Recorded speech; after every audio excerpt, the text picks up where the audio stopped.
अरे यार, शिव शक्ति का वो रहस्य जो आपने कभी नहीं सुना। सांस थम गई मेरी। एक समय की बात है जब देवर्षि नारद ने अन्न जल त्याग कर कठोर तपस्या की थी। हो, कितनी तीव्र थी उनकी साधना। अपने मन को निर्मल कर काशी विश्वनाथ के सुख संतोषदायक दर्शन के बाद वे पवित्र मन से ब्रह्मलोक पहुंचे। सोचो कैसा रहा होगा वो पल। हे लोक पिता, नारद ने पूछा, एक विष्णु जी का गहन ज्ञान तो मिला पर महादेव का अविनाशी स्वभाव अब भी गूढ़ है। कृपया शिव तत्व का विस्तृत वर्णन कीजिए। शिव शक्ति का आविर्भाव, उनका विवाह और कार्तिकेय का जन्म कथा विशेष रूप से बताइए। क्या सवाल था ये।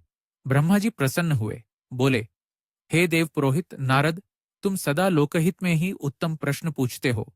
ऐसा सुनने मात्र से सब पापों का नाश हो जाता है। अविश्वसनीय। अब मैं तुम्हें शिव तत्व का विशद वर्णन सुनाता हूं। तैयार हो जाओ।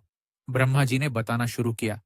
महाप्रलय के क्षण में सारा ब्रह्मांड ध्वस्त था।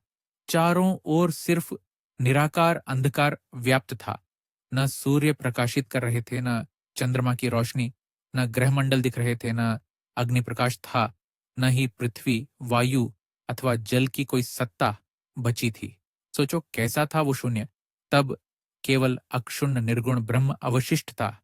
वह सूक्ष्म है पर सर्वव्यापी, निराकार है पर प्रकाशमान, निर्विकार है पर सर्वरूप का कारण दिमागा घूम जाएगा। कुछ काल बाद उसी निराकार परमात्मा में सृष्टि की इच्छा जागी।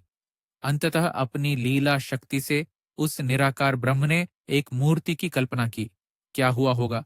वही विश्वात्मा रूपी शिव अपनी संपूर्ण ऐश्वर्य गुणों से युक्त सदाशिव रूप धारण किया। इस समय सदाशिव अकेले ही विविध सृष्टि कार्य कर सकते थे। अरे वाह! उन्होंने तदनंतर स्वेच्छया सत्वभाव से अपनी स्वरूप भूत शक्ति, जिसे अंबिका कहा गया, उसकी सृष्टि की। चौंकाने वाला यह अंबिका ही प्रकृति, माया, सर्वत्र व्याप्त त्रिदेवों की जननी और सर्वधामिनी देवी के रूप में प्रकट हुई।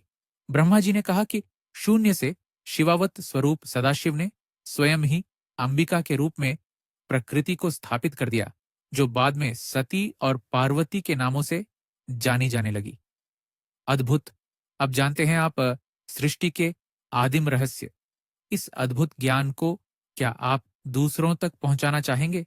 कमेंट में हर हर महादेव लिखें। मुझे बताओ,